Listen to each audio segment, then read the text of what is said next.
வருகை மிகப்பெரிய மாற்றத்தை ஏற்படுத்தாது. ரசிகர்கள் என்ற வகையில தான் அவங்களோட தொண்டர்கள் இருப்பாங்க. அரசியல் கட்சி என்று வரும்பொழுது அது பெரிய தாக்கத்தை ஏற்படுத்தாது. விஜய் அவர்கள் பேசும்போது ஒரு விஷயம் சொல்லியிருக்காரு, பாஜகவும் அதிமுகவும் கள்ள தொடர்புல இருக்காங்க, என்ன காலி பண்றதா அவங்களுடைய அண்டர்ஸ்டாண்டிங்காவே இருக்கு அப்படின்னு தொடர்ச்சியா பேசிட்டு வந்துட்டு இருக்காரு. ஏதாவது யூகத்துல என்ன வேணாலும் பேசலாம், அதை பத்தி நாம ரொம்ப கவலைப்பட வேணாம்னு நினைக்கிறேன். தாய்மொழி ஒண்ணு, விருப்ப மொழி ஒண்ணு, மூன்றாவது ஏதாவது ஒரு மொழி. ஹிந்தி தான் கிடையாது. அதாவது மக்களுக்கு நல்லது செய்யும் போது மக்கள் அதை ஏற்றுக்கொள்வார்கள்.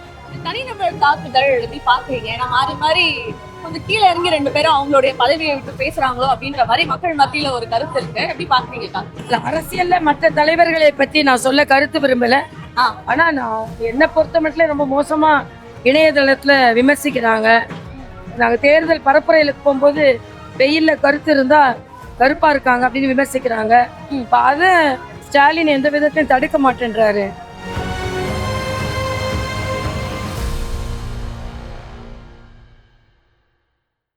Money is 65.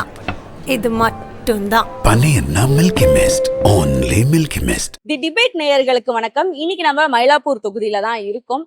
அதிமுக கூட்டணியில இருக்கக்கூடிய பாஜகவை சேர்ந்த தமிழிசை சவுந்தரராஜன் அவர்கள் இன்னைக்கு மயிலாப்பூர் தொகுதியில மக்களை சந்திச்சு வாக்கு சேகரிக்கிறதுக்காக வந்திருக்காங்க.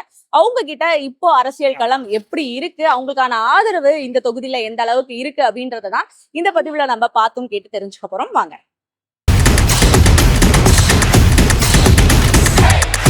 மக்களுடைய ஆதரவு எந்த அளவுக்கு இருக்கு தொகுதியில மயிலாப்பூர்?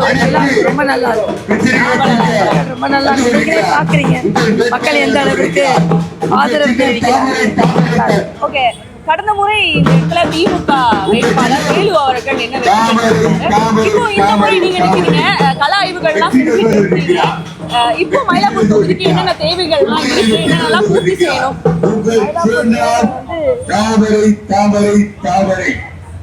மயிலாப்பூருக்கு தினம் தினம் தெருக்களை பார்க்க வேண்டிய தேவை கூட இருக்கு. குண்டும் குழியுமான சாலைகள், சரியான தண்ணி வசதி இல்லை, சாக்கடை வசதி இல்லை, ரேஷன் கடை பிரச்சனை இருக்கு. ஆக சென்னை மத்திய பகுதியில் இருந்தாலும் மிக மிக அடிப்படை தேவைகளுக்காக இயங்குகின்ற ஒரு தொகுதியாக இருக்கு. அதனால நிச்சயமாக இங்கே ஒரு நல்ல சட்டமன்ற உறுப்பினர் தேவை. நான் மற்றவங்களை குறை சொல்லலை, எல்லாரை விட ஒரு அனுசரணையா அழகான சட்டமன்ற கடந்த முறை விருகம்பாக்கம் தேர்தலில் நூலிலை அளவுல வெற்றி வாய்ப்பை இழந்திருந்தீங்க. இந்த வாட்டி அதை தக்க வச்சிருக்கீங்களா மயிலாப்பூர் தொகுதியில? நிச்சயமா. ஏன்னா கூட்டணியில் வரும்போது சென்னையில் கிடைத்திருக்கிற ஒரே தொகுதி இந்த தொகுதி. அதனால நிச்சயமா இது ஒட்டுமொத்த தொகுதிகளுக்கு ஒரு தனி பிரதிநிதியா இந்த தொகுதி இருக்கும். அதனால நிச்சயமா வெற்றி பெறுவோம். ஒரு மிகப்பெரிய புரட்சியை ஏற்படும்.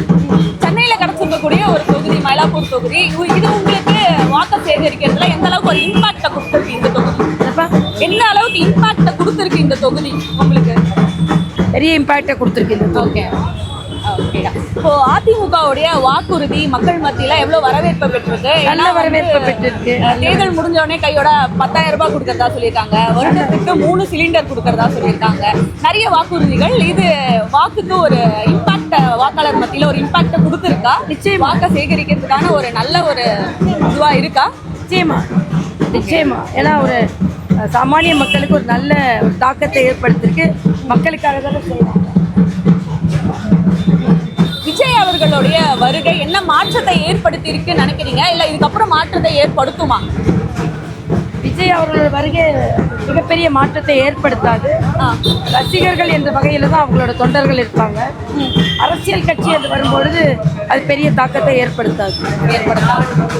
இப்போ நெல்லையில விஜய் அவர்கள் பேசும்போது ஒரு விஷயம் சொல்லியிருக்காரு, பாஜகவும் அதிமுகவும் கள்ள தொடர்புல இருக்காங்க, அவங்களுக்குள்ள ஒரு அண்டர்ஸ்டாண்டிங் இருக்கு, என்ன வந்து காலி பண்றதா அவங்களுடைய அண்டர்ஸ்டாண்டிங்காவே இருக்கு அப்படின்னு தொடர்ச்சியா பேசிட்டு வந்துட்டு இருக்காரு. உங்களுடைய கருத்து என்ன காது? இல்ல அவர் ஏதாவது யூகத்துல என்ன வேணாலும் பேசலாம். அதை பத்தி நாம ரொம்ப கவலைப்பட வேணாம்னு நினைக்கிறேன். தேர்தல் நடந்துட்டு இருக்கக்கூடிய இந்த சமயத்துல மோடி அவர்கள் தொடர்ச்சியா முன்மொழி கொள்கையை பற்றி பேசிட்டு வந்துட்டு இருக்காரு. ஸ்டாலின் அவர்களும் அதை வந்து பிரச்சாரம் பண்ணுங்க, பிரச்சாரத்துல பேசுங்க முடிஞ்சா அப்படின்னு சவால் விடுறாரு. உங்களுடைய கருத்து என்ன காது? இல்ல அதோட அறிக்கையை நீங்க பாத்தீங்கன்னா தெரியும். தாய்மொழி ஒண்ணு, விருப்ப மொழி ஒண்ணு, மூன்றாவது ஏதாவது ஒரு மொழி ஹிந்தி தான் கிடையாது. அதாவது மக்களுக்கு நல்லது செய்யும் போது மக்கள் அதை ஏற்றுக்கொள்வார்கள். இந்த தனிநபர் தாக்குதல் எப்படி பாக்குறீங்க? ஏன்னா மாறி மாறி கொஞ்சம் கீழே இறங்கி 2 பேரும் அவங்களுடைய பதவியை விட்டு பேசுறாங்களோ அப்படின்ற மாதிரி மக்கள் மத்தியில ஒரு கருத்து இருக்கு. எப்படி பாக்குறீங்க காது? இல்ல அரசியல்ல மற்ற தலைவர்களை பத்தி நான் சொல்ல கருத்து விரும்பல. ஆனா நான் என்னை பொறுத்த மட்டும் ரொம்ப மோசமா இணையதளத்துல விமர்சிக்கிறாங்க. நாங்க தேர்தல் பரப்புரையிலுக்கு போகும்போது வெயில்ல கருத்து இருந்தா கருப்பா இருக்காங்க அப்படின்னு விமர்சிக்கிறாங்க. இப்ப அத ஸ்டாலின் எந்த விதத்தையும் தடுக்க மாட்டேன்றாரு. எடப்பாடி அவர்கள் பேசுறதும் கொஞ்சம் தப்பு தான். அது வந்து அவங்களுக்கு பதில் சொல்றாங்க. பெரிய தலைவர்கள் பேசுறது நான் கருத்து சொல்ல விரும்பல. ஓகே, மக்கள் நல கூட்டணி 2016 பண்ண மாதிரி விஜய் அவர்கள் பண்றதுக்கான வாய்ப்பு இருக்குன்னு நீங்க நினைக்கிறீங்க? விஜய் எந்த பெரிய தாக்கத்தையும் ஏற்படுத்த மாட்டாருப்பா, அவ்வளவுதான். இன்னைக்கு அவர் வந்து பிரச்சாரத்துக்கு போறாரு, அதை குறித்து உங்களுடைய கருத்து என்ன? அவரு அரசியல் கட்சி தொடங்கி இருக்காரு, போய் தானே ஆகணும். ஓகே, தேங்க்ஸ், நன்றி.